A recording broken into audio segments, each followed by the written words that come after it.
कहीं पे 10 एकड़, कहीं पे 60 एकड़, कहीं पे 20 एकड़ पर नाजायज कब्जे किए जा रहे हैं और नाम लिया जा रहा है इमरान खान की बहन उज़्मा का। आज आपसे बात करने का मकसद मेरी अपनी पर्सनल ज़मीन के ऊपर कब्जा मगसी फैमिली का, कैसर मगसी, नासिर मगसी का है, जिसको अगर रियल फेस को नहीं डिस्क्लोज किया जाएगा तो ये हमारे लोगों के साथ ज्यादती होगी।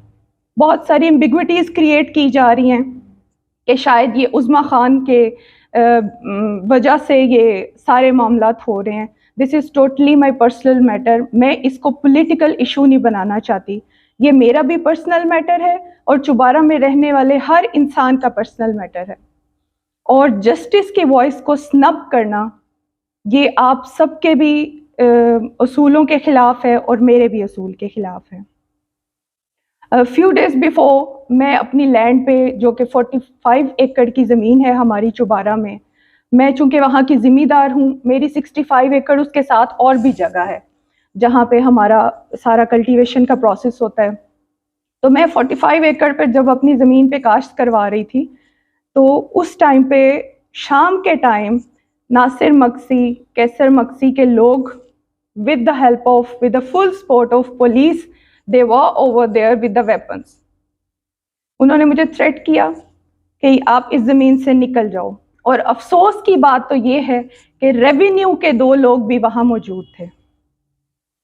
2 दिन पहले हम अपना सब डॉक्यूमेंट्स के साथ हम SHO चुबारा के पास गए, क्योंकि उन्होंने तब भी 15 की कॉल चलाई थी कि हमारी ज़मीन पे कब्जा हो रहा है। तो हम अपने आप को क्लैरिफाई करने के लिए SHO चुबारा को अपने पूरे डॉक्यूमेंट्स दिखाए कि we have the legal rights over there. हम किसी की ज़मीन पे नहीं बैठे हुए, एक प्रॉपर चैनल के थ्रू पूरा प्रोसेस रेवेन्यू का हुआ है, उसके थ्रू हम मालिक हैं इस ज़मीन के। तो no one is supposed to snatch our land from us. He said कि मैं DSP से बात करता हूँ। हमने एविडेंसेस दिखाए, लास्ट ईयर की काश्त हमारी थी, हमने चने उठाए, वहाँ से कटिंग करवाई, हमने पूरा उसकी रिसीप्ट दी उनको कि ये हमारे चने जहाँ हमने सेल किए थे ये उसकी रसीद है। मैंने वीडियो एविडेंसेस भी दिए, क्योंकि my children were playing over there last year जब हम काश्त कर रहे थे, और जब हमने कटाई की उसकी तो मेरे बच्चे भी वहाँ पे मौजूद थे, हम सब वहाँ पे थे। I provided all the evidences. In spite of all these things, अगर हम जैसे लोगों को जो कि थोड़ी सी हैसियत रखते हैं सोसाइटी में, उनको भी इस तरह गन पॉइंट पे या प्रेशराइज हो गए या अपने अपने पावर के नशे में आके आप स्नब करोगे, तो आप गरीब के साथ क्या करते होगे।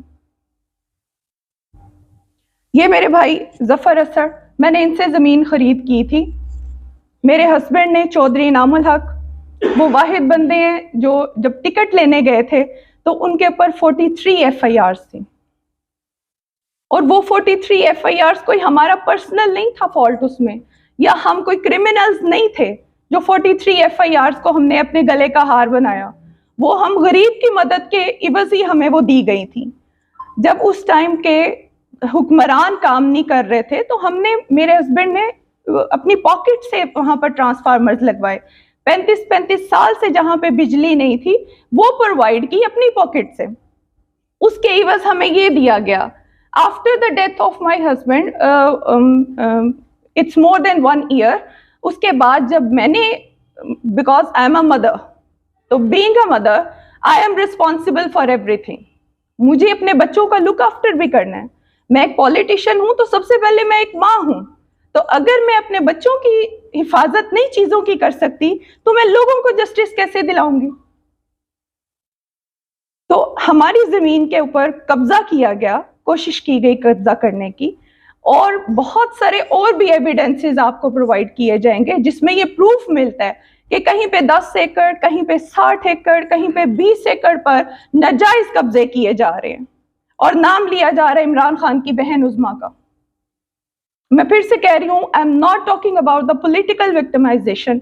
ये मेरा थोरोली मेरे बच्चों का राइट है 45 एकड़ की जमीन पर, जो कि स्नब किया जा रहा है मुझे इस चीज के लिए। मैं एक औरत हूं तो इट डजंट मीन कि एक औरत समझकर उससे उसका बच्चों का हक छीना जाए। मैं जब तक एक बीवी थी तो my husband was there to handle all these things. जब मैं एक माँ हूं तो मैं उनके लिए माँ भी हूं और बाप भी हूं, तो मुझे उनकी हर चीज को सिक्योर करना है। आपको हम सारे प्रूफ्स दे रहे हैं, फोटोकॉपीज अभी आपको प्रोवाइड कर दी जाती हैं। कहाँ पे हैं जफर भाई फोटोकॉपीज? हमने ये जफर भाई हैं, इन्होंने पहले भी मगसियों के साथ इनका प्रॉब्लम था। टाइम एंड अगेन उन्होंने इनकी जमीन स्नैच करने की कोशिश की है, लेकिन इन्होंने कभी सिविल कोर्ट में, फिर हाई कोर्ट में, फिर जीआईटी की टीम्स बनाई गई, उसमें भी हर जगह पर इनको ही फेवर दी गई कि ये ही लीगल राइट्स रखते हैं, इन्हीं की जमीन है। इनसे मैंने फिर वो जमीन खरीद की। तो मेरा कोई पर्सनल क्लैश नहीं है, हम तो रिश्ते निभाने वाले लोग हैं, हम तो लिहाज रखने वाले लोग हैं। कैसर मक्सी साहब का जब इलेक्शन था तो मुझे बहुत सारे लोगों ने, मेरे सीनियर्स ने, हमारे पॉलिटिकल लीडर्स ने कहा कि आप आए ऑन स्टेज, कैसर मक्सी के खिलाफ बात करें, लेकिन मुझे नहीं करनी थी। जो मेरे फादर इन लॉ का उनके साथ, उनके फादर के साथ रिलेशन था, मुझे वो याद था। जो चौधरी इनामुल हक का रिलेशन था कैसर मक्सी के साथ, मुझे वो याद था। तो मैंने तो लिहाज रखा हर जगह पे, लेकिन इन्होंने किसी रिश्ते का लिहाज नहीं रखा। लोगों को स्नप कर रहे थे, लोगों को स्नैच कर रहे थे। एटलीस्ट एक बहन समझ करके वो लीगल राइट रखती है, उसको, उसकी जमीन को तो ना स्नैच करे। मैं डीपीओ साहिबा के पास भी गई जिस रात ये इवेंट हुआ, तो मैंने डीपीओ साहिबा को रात ही वो मैंने वायरल भी की वो वीडियोस सोशल मीडिया पे। मैंने डीपीओ साहिबा को भी व्हाट्सएप की कि madam this is happening in the presence of police, that is not fair with us.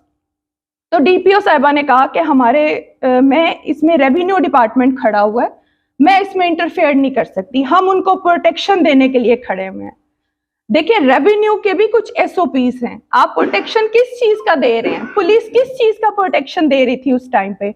मैं वहां पे अकेली खड़ी हुई थी, हम कोई वेपन्स लेके नहीं खड़े हुए थे, या किसी और की जमीन पे नहीं खड़े हुए थे। तो आपको पुलिस की किस चीज की जरूरत थी? जब मैंने वहां पर मौजूद पटवारी साहब को और कनगो साहब को पूछा कि आप यहाँ पे क्या कर रहे हैं, चलो वो तो कब्जा करने आए हैं, आप किस लिए खड़े हो? तो उन्होंने बोला जी हम निशानदही के लिए खड़े हैं। तो निशानदही किस चीज की? जब वो मालिक नहीं है तो किस चीज की निशानदही? और निशानदही के टाइम के ऊपर आप पुलिस को नहीं बुला सकते हो।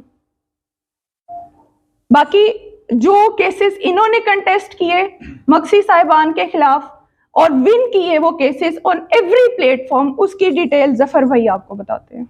जी जफर भाई बताएं। यस भाईजान, तकरीबन 2018 ਦੇ ਵਿੱਚ ਮੇਰੇ ਵਾਰਿਸ ਸਾਹਿਬ ਇਹਨਾਂ ਦੇ ਖਿਲਾਫ ਨੈਬ ਦੇ ਵਿੱਚ ਇੱਕ ਦਰਖਾਸਤ ਗੁਜ਼ਾਰੀ ਹੈ, ਜਿਹਦੀ ਪ੍ਰੈਸ ਕਲੱਬ ਵਿੱਚ ਮੈਂ ਕਾਨਫਰੰਸ ਵੀ ਕੀਤੀ ਹੈ। ਜੀ ਸਰ, 2018 ਦੇ ਵਿੱਚ ਮੇਰੇ ਵਾਲਿਦ ਸਾਹਿਬ ਨੇ ਕੈਸਰ ਮਗਸੀ ਦੇ ਖਿਲਾਫ ਨੈਬ ਦੇ ਵਿੱਚ ਇੱਕ ਦਰਖਾਸਤ ਗੁਜ਼ਾਰੀ। ਮਲਿਕ ਕਰਮ ਹੁਸੈਨ असद ਉਸ ਤੋਂ ਬਾਅਦ ਜੀ ਇਹਨਾਂ ਸਾਰੇ ਖਿਲਾਫ ਇੱਕ FIR ਕਰਵਾਈ 472/18। असा उन्होंने DPO साहब को मिले भी कि सारे उत्ते इस वजह तो अपना असा इंदे मुदई हैं नैब दे इस वजह तो कराई गई है। उन्होंने यानी कि इल्जाम सारे उत्ते चोरी का, कब्जे करने की कोशिश का, इस चीज़ का सारे उत्ते इल्जाम ला के FIR करवाई। DPO साहब ताहिर रहमान साहब उन्होंने एक टीम तश्कील की। टीम मौके पर गई, मौका देख के मौके तो बाद उन्होंने पटवारी साहब को रिपोर्ट की। पटवारी साहब ने रिपोर्ट क्लियर कर दी थी, रकबा सारा क्लियर कर दिता। उस तो बाद जी FIR खारिज की गई। FIR खारिज होने तो बाद उन्होंने पटवारी की रिपोर्ट चैलेंज की। पटवारी रिपोर्ट चैलेंज की DCO साहब के को। DCO साहब ने एक GIT बनाई जिस DMO ऑफिसर, एक नायब तहसीलदार, एक अपना तहसीलदार। आप रिपोर्ट्स दिखा दें साथ में, शो कर दें। अच्छा, इन्हों तो बाद सर इन्हों की रिपोर्ट भी सारे हक GIT कमेटी ने, सारी टीम ने सारे हक रिपोर्ट दी। उस तो बाद ये सर नासिर मगसी, कैसर मगसी चले गए कमिश्नर साहब को। कमिश्नर साहब ने एक कमेटी बनाई, ज्वाइंट कमेटी।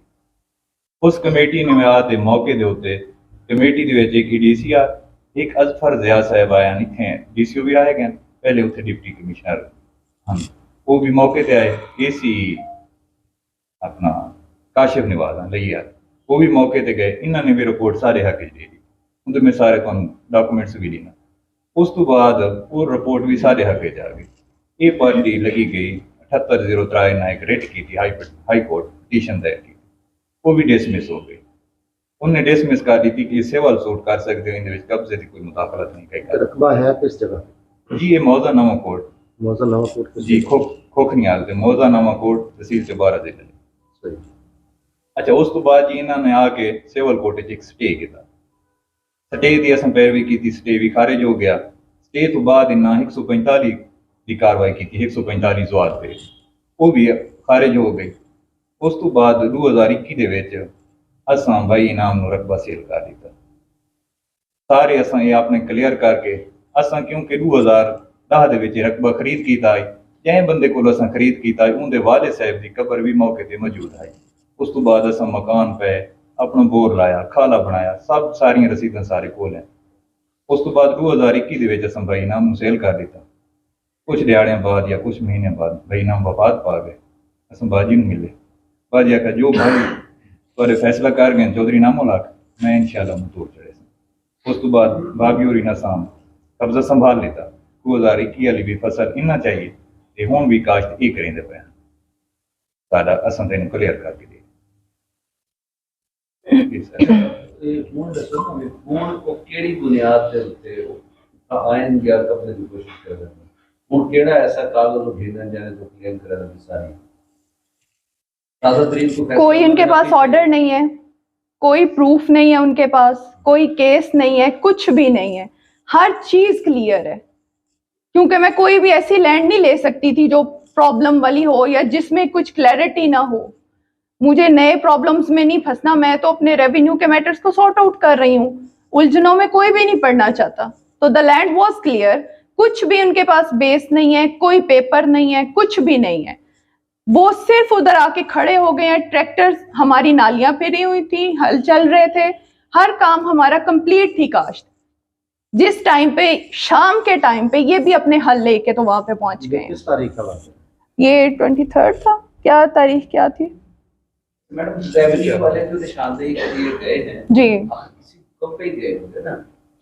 उनके पास ही एसी साहब का था एक पेपर था जो प्रॉपर एप्लीकेशन नहीं थी, सिर्फ 2 लाइंस लिखी हुई थी कि अगर जमीन पे रिक्वायर्ड है तो निशानदेही की जाए। लेकिन रिक्वायर्ड कैसे हो जब वो ऑनरशिप ही नहीं है उनके पास।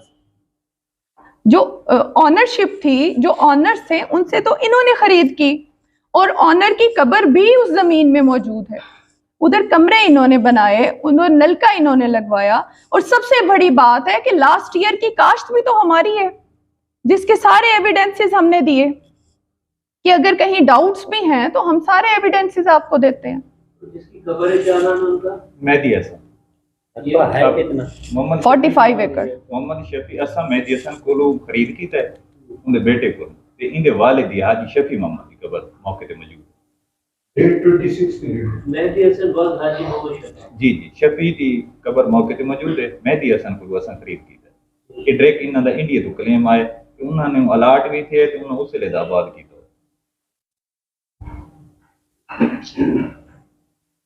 मैडम इस कब्जे के खिलाफ आप डिप्टी कमिश्नर साहब को गए हैं? जी डीसी साहब से मैं आज भी 2 दफा गई, तब भी गई बट ही वॉज बिजी, खुली कचहरी में वो बिजी थे तो वो नहीं मिल सके। फिर मैं डीपीओ साहिबा के पास गई क्योंकि पुलिस की मौजूदगी थी वहां पे, तो मुझे ये पूछना था कि पुलिस किस लिए वहां पर आई हुई थी, जबकि कोई लीगल राइट नहीं उनका बनता। अगर कहीं कब्जा लेना हो फिर पुलिस जाती है। मुस्तकिल खाते में उन्होंने कब्जा कर लिया हो। कैसे हो सकता है? देखें, एक पूरा आपको पूरा रिकॉर्ड हम देते हैं कि हर हाँ कमेटियां बन गई एक अफसर जितने सर अगर हाँ इन्होंने कोई मसला है तो एक कमिश्नर वाली जेआईटी के खिलाफ है मेंबर बोर्ड ऑर्डर करें। तो एक मिसाल है पटवारी का चैलेंज कमिश्नर की रिपोर्ट नहीं कर सकता। रफल उतारने पे हौसला कि रंधावा साहब जैसे रसूल करे रिपोर्ट दी सारी हर प्लेटफॉर्म पे। लास्ट ईयर क्या हुआ? अगर वो राइट पे थे तो लास्ट ईयर की काश्त हमें क्यों करने दी गई? क्योंकि वो उस टाइम पे पावर में नहीं थे। अच्छा, इनकी अपनी म्युनिसिपल मौजूद था नासिर खान या कैसर खान? नहीं, वो पीछे गाड़ी लेके खड़ा हुआ था कुछ डिस्टेंस पे। कौन खड़ा हुआ था? नासिर खान जी। तो अब आप क्या करेंगे मैडम? मुझे जी हम जी कोर्ट में जा रहे हैं, अभी कब्जा उनका है जी। हाँ जी, क्योंकि मैं वहां पे अकेली थी, शोएब भाई मेरे साथ थे, मैं थी, क्योंकि हम फसल हमारी चने की हमने की है काश्त, हमारी नाली वहां पे चली है। हाँ जी, कब्जा कराने की कोशिश की गई है ना, अभी करंटली उनका है, जबरदस्ती कोशिश की गई है जी कब्जा करने की। कब्जा तो उसका होता है ना जिसकी काश्त होती है, हमारी वहां पे नाली फिरी, हमारे वहां पे ट्रैक्टर चले, हमारे हल चले, तो ये तो जबरदस्ती वहां पे घुसने की कोशिश है ना। तो अभी हम इंशाल्लाह ताला we are not stopped over here. आपको बुलाने का मकसद सिर्फ रियलिटी, एक रियल पिक्चर आपको क्लैरिफाई करनी थी। उसके बाद चूंकि हम राइट पे हैं तो हम यहाँ पे तो स्टॉप नहीं हो जाएंगे, ऐसे तो हमें हमारा राइट नहीं मिलेगा सिर्फ अपनी आवाज उठाने से। हम पहले भी लीगल वे में चल रहे थे, थ्रू कोर्ट, प्रॉपर प्रोसीजर, उसमें सिविल आ जाता है, उसमें हाई कोर्ट आ जाता है, उसमें JIT आ जाती है, उसमें कमिश्नर का ऑर्डर आ जाता है, सब पहले भी अडॉप्ट हो चुका है। अब भी हम लीगल वे में चलना चाह रहे हैं। देखें, जबरदस्ती या गुंडागर्दी करना किसी के लिए भी मुश्किल नहीं है, मेरे लिए भी बंदे बुलाना या इकट्ठे करना, वेपन्स इकट्ठे करना मुश्किल नहीं है, लेकिन मैं इस तरह के मैटर्स में नहीं पढ़ना चाहती, मैं लीगल चैनल से ही चलना चाहती हूँ। मैं अब भी अपनी पिटीशन फाइल करूंगी हाई कोर्ट में, मैं सुबह ही जा रही हूँ इंशाल्लाह ताला, तो मैं अपना मैटर वहां पे हाई कोर्ट के सामने रखूंगी, अपनी पिटीशन फाइल करूंगी कि ये सब इलीगल हो रहा है, जो कोर्ट के ऑर्डर के खिलाफ चल रहा है। तो आप सबको बुलाने का मकसद सिर्फ एक पिक्चर क्लियर करना था कि ये सिर्फ हमारे साथ नहीं वहां पर हो रहा, वहां पे मोस्टली लोगों के साथ यही कुछ हो रहा है। तो मैंने एक लाइन स्टार्ट में बोली थी कि power corrupts and absolute power corrupts absolutely, तो ये हमारे सोसाइटी का फंडामेंट नहीं होना चाहिए। आप जब पावर में आ जाते हो तो you should be humble enough, आपको और आजिज हो जाना चाहिए। आपको लोग सिलेक्ट करते हैं अपनी वोट की ताकत से, तो आप उनके वोट का मिसयूज मत करो। मैडम, पहली दफा हुआ है ये कोशिश हुई है या कब्जा हुआ है या पहले भी इससे हुआ है? जी, मैंने जब से लैंड बाय किया तो पहली दफा इस तरह हुआ। लास्ट टाइम कोई उन्होंने प्रॉब्लम क्रिएट नहीं की, हमने फसल उठाई है, काश्त की है, सारा कुछ किया है। मैं हर तीसरे चौथे दिन, क्योंकि साथ मेरी और भी लैंड है, तो मैं वहां पर आती जाती रहती हूँ, इधर भी चक्कर लगाती हूँ, तो कभी प्रॉब्लम क्रिएट हुई नहीं है। ये अब फर्स्ट टाइम क्रिएट हुई है जी प्रॉब्लम। तो जब उनकी जमीन पर, उनके बच्चों के हक पर इस तरह के जालिम हुक्मरान, मुतकब्बिर गरूर हुक्मरान जो है वो कब्जा कर लेंगे, तो उनका बच्चा तो वैसे ही भूख से मर जाएगा। आप रेवेन्यू का डिपार्टमेंट देख लें, वो भी पूरी तरह से कॉपरेट, वो भी बेचारे शायद मजबूर हैं। हमारी अथॉरिटीज के आगे जो पावर्स उनको मिसयूज किया जा रहा है, जो हमारे पॉलिटिशियंस मिसयूज कर रहे हैं पावर्स का, all the fingers are not equal, 5 उंगलियां कभी बराबर नहीं होती। अच्छे पॉलिटिशियंस भी हैं, बहुत सारे ऐसे पॉलिटिशियंस भी हैं जो मिसयूज कर रहे हैं। तो ऑपोजिशन जो है, जब वो पावर में नहीं होती तो वो कैसे उसको जस्टिफाई कर सकती है अपने राइट्स को। ये मैं फिर से कह रही हूँ, पॉलिटिकल इशू नहीं है, that is the personal issue. और वहां पर जितने भी लोग मौजूद हैं वो सारे तो पॉलिटिकल नहीं है, चुबारे के लोग जो जिनके साथ ये सलूक किया जा रहा है। तो जनरल बात कर रहा हूँ, ये आवाज खत्म होने की, ये नुकसानात ऐसे वाकयात की शक्ल में आ रहे हैं। आपने जो आवाज बुलंद की, चुबारे में जो कुछ हो रहा है, वहाँ किसने आवाज बुलंद की? तो मैं तो चुबारे की ही आवाज बन के आपसे बात कर रही हूँ ना, कि वो लोग आपके साथ यहाँ पे 1 2 3 और बैठे होते हैं ना, फिर आप वो नहीं फेस कर सकते ना इनको। जब उनको लाइफ थ्रेट किया जाता है तो वो बेचारे कैसे बात करें? करते हैं हम। Everyone has not the courage to face these people. आपको भी लाइफ थ्रेट किया गया? मुझे भी वहां पे खड़े खड़े किया गया। They were with weapons, उनके पास वेपन्स थे उस टाइम पे, और मैं बेयर हैंड्स के साथ थी। मेरे पास तो वेपन्स नहीं थे, ना मुझे जरूरत थी रखने की, मैं तो अपनी जमीन पे खड़ी थी। पुलिस की मौजूदगी में वहाँ पे जो लोग, पुलिस ने इंटरफेयर नहीं किया, लेकिन पुलिस ने उनको वहां पे हल चलाने दिए। हमारे ऑलरेडी चले हुए थे, पुलिस नहीं बोली। मेरी शायद आप वीडियोस अगर आपने देखी हो जो मैंने उस टाइम पे सोशल मीडिया पे मैंने वायरल की थी, तो उसमें मैं क्लियरली बात कर रही हूँ कि पुलिस क्यों यहाँ पे खड़ी है। You have not the right to stand over here. यहाँ पे कोई कब्जे की बात नहीं हो रही, कोई लड़ाई झगड़ा नहीं हो रहा, और आप इनको नाजायज कब्जा क्यों करने दे रहे हैं? पुलिस ने क्या कहा? वो उन्होंने बोला हम खड़े हैं जी, हम कुछ नहीं कर रहे। क्यों खड़े? तो पुलिस खड़ी क्यों थी? दिस इज द क्वेश्चन कि मैं डीपीओ साहिबा के पास यही पूछने तो गई थी कि पुलिस क्यों खड़ी थी वहां पे। क्या जवाब दिया? ये सिर्फ मेरी जगह पे पुलिस नहीं खड़ी थी जी, चुबारा में जहां भी कब्जा किया जाता है वो पुलिस की सपोर्ट के साथ किया जाता है। 5 और 6 डर। डीपीओ साहिबा ने कहा मेरी 2 to 3 टाइम्स मेरी हो चुका है झगड़ा डीसी साहब के साथ, तो अब मैं मजीद झगड़ा नहीं कर सकती। रेवेन्यू के लोग साथ थे तो उनको प्रोटेक्ट करने के लिए पुलिस खड़ी थी, तो प्रोटेक्शन की तो बात ही नहीं थी। डीपीओ साहब अभी इस बात को मानती हैं कि ये नाजायज कब्जे करवा रहे हैं, इसलिए झगड़ा हुआ डीसी के साथ। I am not sure about that, ये उनकी वर्डिंग थी जो मैंने आपको बताई।